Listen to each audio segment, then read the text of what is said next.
Wait, wait, wait, wait, wait, wait, wait, wait, wait, wait, wait.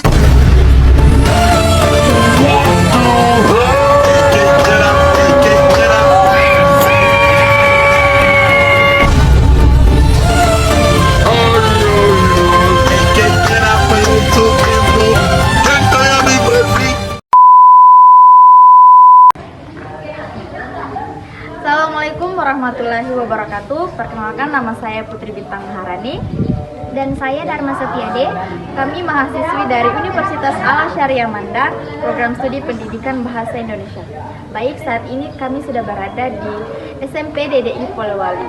Kami akan melakukan wawancara mengenai perkembangan kurikulum di sekolah ini. Assalamualaikum warahmatullahi wabarakatuh.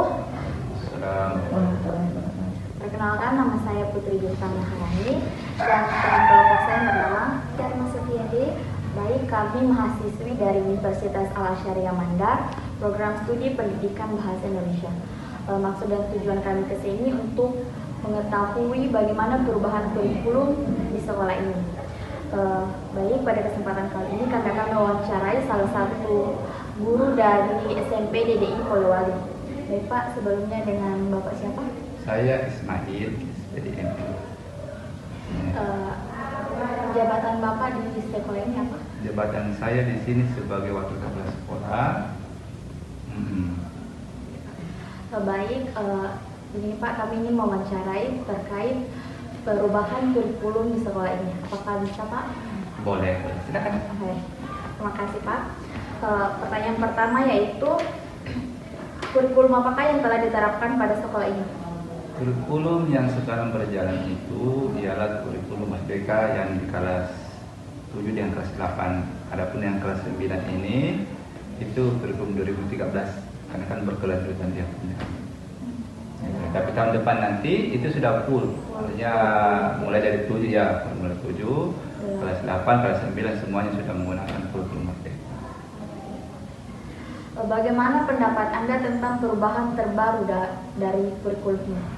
Sangat bagus sekali. Artinya kurikulum ini tujuannya sebetulnya kan intinya adalah kurikulum merdeka bahasanya. Jadi memerdekakan bukan hanya guru tetapi utama siswa. Artinya peserta didik ini targetnya bagaimana dia merdeka dalam hal pembelajaran begitu. Karena dalam pembelajaran itu ada namanya berdiferensiasi. Artinya kita lihat bagaimana konteks siswa itu sendiri, bagaimana karakter siswa itu sendiri.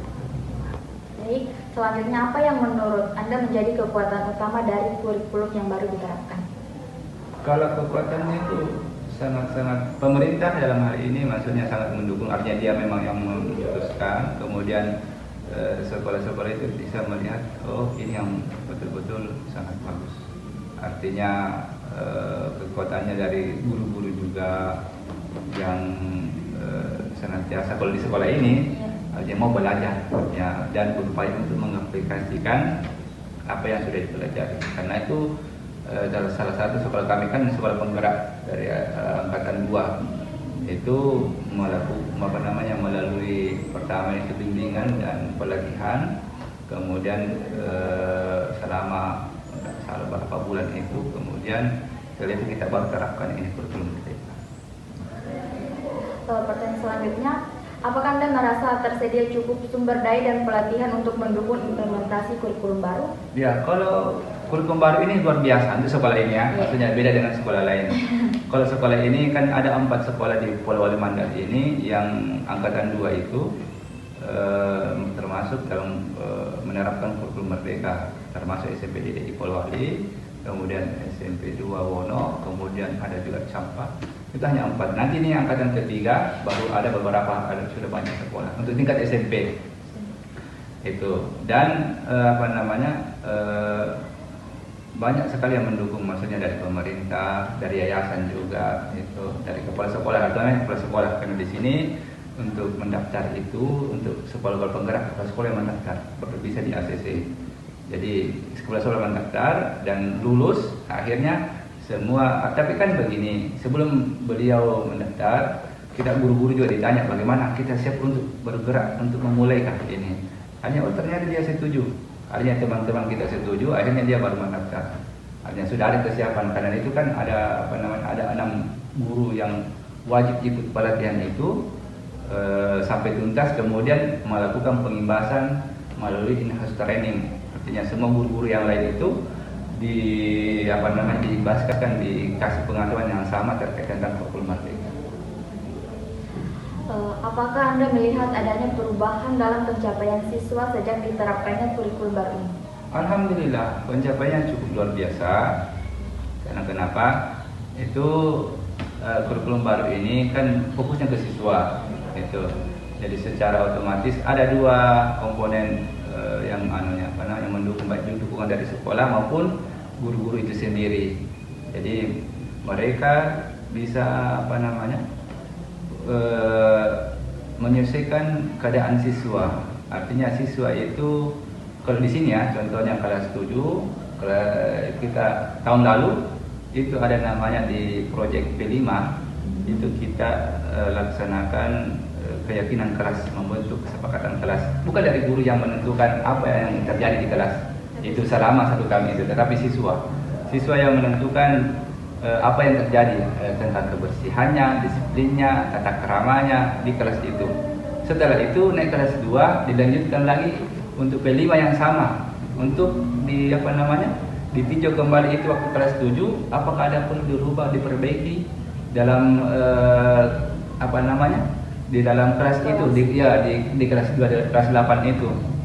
Nah, artinya ada direvisi, ada yang jadi terpakai, artinya itu sudah ada yang baik, itu dipertahankan, kemudian itu yang buruk diambil, kemudian ditambah dengan keadaan sudah kelas 8, karena tentu beda. Kelas 7 tidak tahu kalau sekolah lain, tapi sekolah di sini itu hampir rata kelas 7 itu karena ada peralihan dari kelas SD ke SMP, itu biasanya sifat SD-nya itu masih terbawa sampai di dari SD-nya ke SMP, akhirnya makanya agak kocak lah sedikit di situ. Tapi itu di situ keyakinan keras kita naik kelas 8 sudah bisa menyesuaikan, oh saya ini SMP. Jadi ada sedikit sudah dihilangkan di situ dalam keyakinan keras terkait tentang tata krama maupun disiplin di kelas. Begitu. Jadi siswa alhamdulillah dampaknya sangat luar biasa, karena ini terkait tentang bukan hanya tapi sikap juga. Bukan hanya segi kepintaran, tapi sikapnya juga bagaimana kita kontrol step by step. Pertanyaan selanjutnya, apakah ada tantangan khusus yang Anda temui dalam mengimplementasikan kurikulum baru ini? Tantangan khusus, coba juga. Itu saya rasa tidak banyak ya. Karena kenapa? Kurikulum ini kan kita senantiasa sosialisasikan dulu baik dari guru maupun ke siswa maupun orang tua siswa, bahwa ada perubahan. Taruhlah contoh proyek itu kadang kita tidak di kelas, anaknya kegiatannya, kadang kita kegiatannya lebih banyak di luar, itu kayak kerja seperti ini, kemudian bikin daur ulang itu. Jadi kan biasa orang tua ada yang sekitar sini bertanya, kenapa anak pada di luar di sana? Padahal dia kan tidak tahu bahwa begini loh keadaan. Akhirnya dengan sosialisasi itu alhamdulillah bisa teratasi. Yang kedua, tantangan kan untuk sekolah merdeka itu dari tahun pertama itu didanai oleh pusat. Ada dananya tersendiri, yaitu boskim lah. Boskim artinya apakah di situ. Kemudian tahun kedua dikurang, kemudian sampai tahun ketiga. Ini sekarang tahun ketiga. Nanti kedepannya itu sudah tidak ada nih, maksudnya diharapkan itu pemerintah daerah yang membantu dan pendanaan terkait program sekolah merdeka ini. Itu yang sangat karena kalau kita mau mengadakan proyek itu pakai biaya. Ada proyek yang tidak pakai biaya, termasuk keyakinan kelas, mungkin hanya perlu kertas Tetapi kalau proyek seperti daur ulang itu sama. Bisa diplan buat setting ini. Ini daur ulang ini sampah ini. Satu begini, satu karung besar sampah plastik. Ini pembungkus Indomie, pembungkus pokoknya sunlight, pokoknya di situ dicampur semua kan, di apa namanya, dikasih masuk baru dihasak supaya lebih itu proyek yang dilaksanakan oleh siswa-siswa kami. Itu tentu ada biaya-biaya lain yang dibutuhkan. Kalau hanya menggunakan dana BOS itu tidak cukup. Tidak cukup, artinya karena selain kita membiayai operasional baik guru-guru maupun perlengkapan untuk sekolah. Kalau proyek agak kesulitan kita, kalau di situ saja dari segi pendanaan saya rasa yang perlu sedikit ada perhatian dari pemerintah daerah, karena pusat sudah lepas dalam setelah nanti ini, yang hanya 3 tahun ini saja. Gitu. Makanya kalau kita mau yang jadi tantangan itu artinya mudah-mudahan ke depan kalau pemerintah daerah mampu melihat bahwa ini yang bagus, hanya anak-anak bisa dilibatkan, ya alhamdulillah. Itu artinya kalau dari yang lain kan bisa dukungan, bukan hanya dukungan moral tapi memang juga material dibutuhkan. Karena itu kan untuk menyatukan itu pakai lem itu yang dibeli, maksudnya itu juga kacanya itu. Tapi yang paling pokok itu kan itu yang dibawa itu. Hanya ada biaya-biaya lain tambahan. Itu yang hanya yang dibutuhkan oleh guru, termasuk kan alat-alatnya itu untuk mengelem, untuk ya. Baik, pertanyaan selanjutnya akan dilanjutkan oleh saudara Dara. Baik, pertanyaan saya hanya 2, yaitu pertanyaan pertama, apakah perubahan dari kurikulum dari masa ke masa memiliki dampak yang besar bagi sekolah ini? Ya, tentu saja. Artinya sejak dari HTSP, kemudian kurikulum Merdeka. Kurikulum Merdeka itu kan memang juga mengembangkan tentang karakter dan sudah tertentu di situ sebenarnya.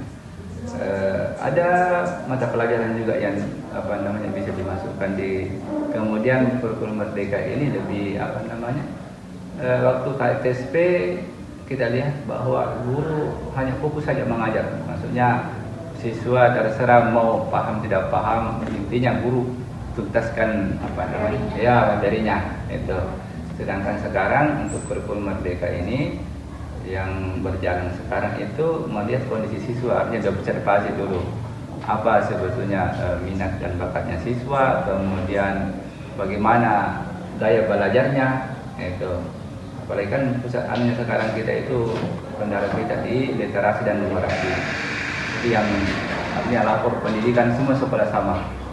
Itu ada kadang naik kadang turun. Nah, disitulah sebagai tantangan kita untuk bagaimana supaya itu nantinya dengan kurikulum Merdeka ini numerasi maupun literasi itu lebih gampang, lebih mudah dituntaskan begitu. Artinya bisa rapor sekolah itu meningkat lah begitu. Karena dari minat dan siswa, artinya kita dengarkan dari siswa untuk literasinya seperti apa. Ada di sini guru baca, ada bagus, bisa modelnya seperti apa yang kita mengharapkan begitu. Dan diantaranya juga ada budaya positif kita temukan. Kita terapkan setiap hari Jumat itu dikasih kebebasan siswa untuk berkreasi, mobil olahraga atau seni, terserah apa saja mereka yang inginkan. Setelah Jumat bersih dan olahraga senam, itu kita ada beberapa jeda waktu itu mereka bebas untuk melakukan kegiatan sesuai dengan minat dan bakat mereka. Begitu. Beda dengan kurikulum 13 karena sudah ada jadwalnya, pelajaran sudah senam, sudah langsung belajar lagi.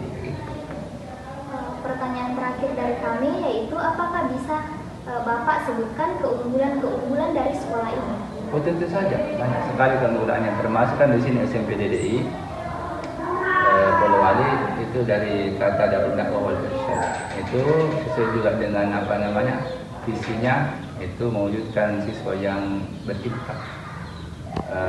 Itu pertama terkait tentang religiusnya itu yang kami kami prioritaskan bagaimana supaya siswa itu betul-betul paham tentang agama, terkait juga itu di di pelaksanaannya salat berjamaah yang kita anukan. Kemudian olahraga juga di sini kita upayakan makanya itu difasilitasi dengan lapangan di depan itu. Kemudian sini juga ada kalau keagamaan itu tahun lalu dapat juara lomba di sini di apa namanya di kegiatan oleh Kemenak itu dapat juara 2 kali itu putri kali kerap. Jadi apa namanya kalau keunggulan ini insya Allah banyaklah, apalagi dari awal dia sudah melakukan sekolah penggerak, artinya sudah dari awal melakukan kurikulum merdeka dibandingkan sekolah yang lain. Hanya sekolah lain kan baru tahun lalu mungkin dia laksanakan, sementara kami ini sudah tuntas mulai dari kelas 1 nanti, kelas 2 dan kelas 7, kelas 8, kelas 9 sudah menggunakan kurikulum merdeka. Dan alhamdulillah dari tahun ke tahun itu tingkat siswanya lebih ada lagi ada peningkatan pendaftar.